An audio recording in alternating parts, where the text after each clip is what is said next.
Quem era mais rico? O fundador da Embeleze ou o Ike Claro Batista? que é o Ike, né? É?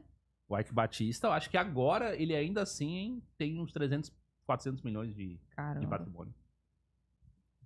Mas o Ike já foi, mano, 30 e poucos bilhões. Caramba. Dito isso, Ike Batista, você está convidado para o nosso programa. Eu queria falar com o Ike Batista. Claro, o Ike Batista eu descobri que ele não gosta do Serjão. Então Por quê? a minha ideia de colocar ele e o Serjão junto, ele diz que o Serjão mente demais. Ah, é? Ué? Mas ele manja do assunto?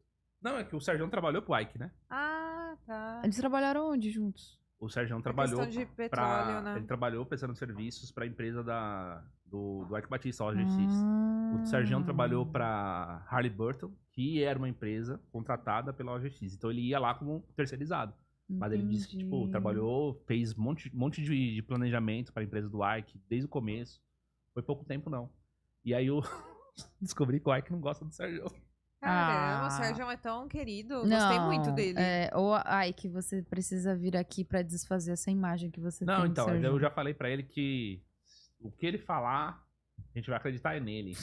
Entendeu? O Ike Batista, o cara era o dono de, enfim, de um império, o homem Sim. mais rico dessa nação. O que aconteceu com o império dele? Ué, uma história... É o seguinte, o Ike Batista, você já viu a história do modelo 360? Não. É mais ou menos o seguinte, todo mundo tem um modelo de sucesso, né? O modelo 360 Ah, tá. era o Ike Batista que ele tinha aqui no centro, tá? O império dele, todos os bilhões dele, e aí ele ia esticando. Um aqui, no caso, seria o ponto que ele tinha uma mineradora. Ele tinha uma mineradora, ele era sócio dessa mineradora. Essa mineradora explodiu de dar lucro. E isso daí vem desde aquela história que o pessoal fala que o pai dele trabalhava no regime militar e tinha o mapeamento da onde tinha as minas de exploração de minérios. Entendi. Desde aquela história. Aí o Ike Batista foi lá no começo dos anos 70, fundou uma empresa de exploração na Corrida do Ouro, lá em Serra Pelada, pegou essa empresa, expandiu essa empresa, foi expandindo essa empresa, e aí começou a minerar vários outros minérios, né? A explorar várias outras jazidas, etc e tal. Então ele tinha uma mineradora. Essa mineradora era uma aqui. Ele depois falou assim, bom, o que vende de recurso natural além de minério? Aí ele começou a fazer o quê? Pô, petróleo. Vou montar uma concorrente da Petrobras. Certo. Petróleo. Aí ele foi lá pro petróleo. Aí depois do petróleo, ele chegou e falou assim, putz, o que eu preciso fazer? Eu preciso ter uma empresa que faça escoamento de produção. Então eu preciso de uma empresa de logística. Aí ele foi lá e criou outra empresa. Que fazia o quê? Que pegava os minérios, colocava no navio, pegava no porto. Inclusive ele construiu aquele porto de Açu, que é o porto que revolucionou ali a cidade de Macaé, né? É uma cidade super pobre. É tipo assim, era um negócio bizarro lá, assim, a pobreza, sabe? O pessoal vivia de cortar cana, plantar cenoura, colher alface. Era esse o trabalho que as pessoas tinham. Ele foi lá e até hoje ele é o herói da cidade porque ele criou o Porto de Açu. Mas depois que parou tudo lá, Aí agora ele tá, a operação tá continuando. lá também, não foi? Então, vamos chegar lá. Ah, Então tá. ele foi criando todas essas empresas. E o império dele começou a explodir, por quê? Porque ele era o proprietário dessas empresas. Quando uma empresa valorizava, a outra valorizava também. Sim. Porque ele ia lá e aí ele depois construiu uma de energia. Então, o modelo 360 dele era englobar toda a necessidade da empresa mais forte, que era de petróleo, né? Juntamente com outras. Então, ele produzia energia, essa energia girava energia para o porto, por exemplo, e para as empresas dele de exploração de petróleo. E aí, essa empresa de exploração de petróleo escoava essa produção na empresa de logística e assim ia. Sim. Então ele cresceu dessa forma, né? O que aconteceu? A empresa mais forte de todas, que era de exploração de petróleo, ela explorava, né, certos campos que eram liberados pelo governo. Antes do Ike entrar, o governo tinha 200 poços lá de blocos de petróleo para ser explorados. Aí quando o Ike estava lá, e ele é praticamente o concorrente único, que era o maior de todos, o governo chegou, o governo Lula, falou assim, ó, não, tem 200, vamos tirar esses 60, deixa o restante aí pro pessoal. Mas esses 60 a gente vai tirar. Por quê? Porque é prioridade da Petrobras.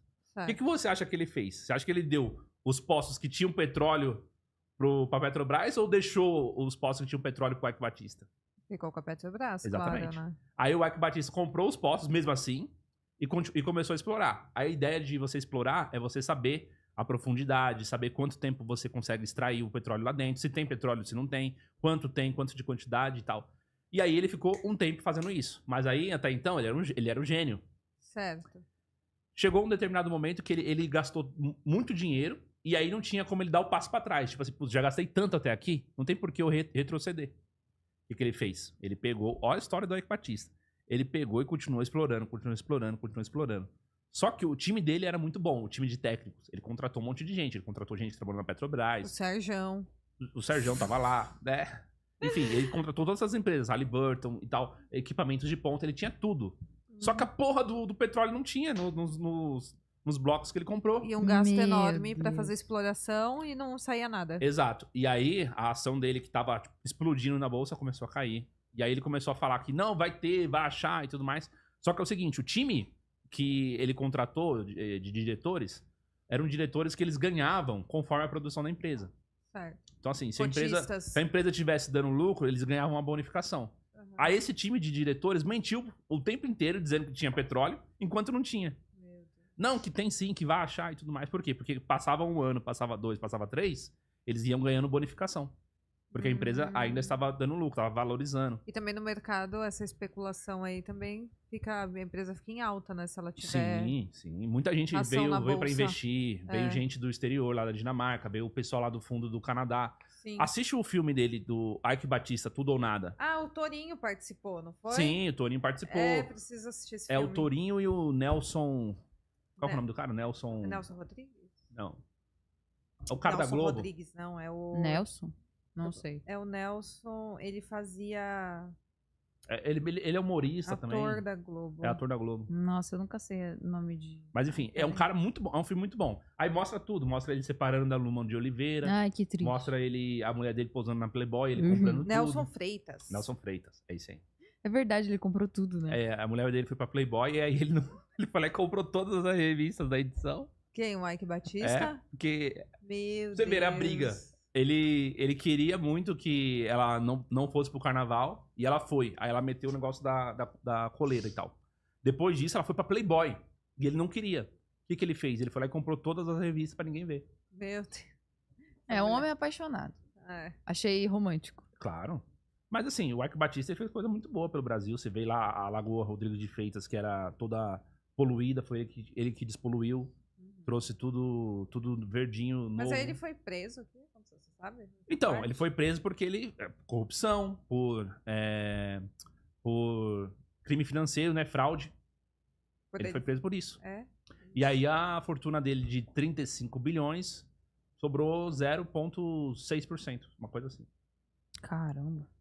E hoje ele tá quebrado ou não? Não, ele não tá quebrado. Como eu falei, ele só não tem mais aquele estilo de vida luxuoso, que é... De império, né? Que é jato particular. Sim. Ele tinha uma Mercedes no meio da sala. Um tigre. O cara tinha um tigre. Né, essas coisas. Ele já pode sair do Brasil? Ou ele ainda tá proibido de sair do país? Pode. Pode? Eu acho que é isso. O Eike Batista só quer recomeçar e dessa vez ele vai fazer certo. Ele tá querendo recomeçar? Será que ele ainda vai... Ele tá com uns negócios novos aí na área de tecnologia. Inclusive, ele anda brigando com o dono do BTG Pactual, o André Esteves. Cuidado que ele vai roubar a sua ideia lá do negócio de reconhecimento facial. Puta merda, velho. Cuidado, chama ele. Eu vou ser sócio do Eike Batista, vou chamar ele. Já pensou? Já pensou? Aí sim, hein? O meu projeto sim. ia ser top. Eu acho que você podia dar uma segunda chance pro Eike Batista, olha aí. Ia ser bonito isso. Conheça o Cotai Project. O Cotai Project pretende desenvolver um ecossistema financeiro global que dará 100% de anonimato, liberdade geográfica e financeira para todos os usuários de criptomoedas do mundo. O ecossistema consiste em uma corretora de criptomoedas, um banco digital internacional e um gateway de pagamento em cripto. Tudo isso dentro da Cotai Wallet. Não perca essa oportunidade e acesse o nosso site. Link na descrição do vídeo.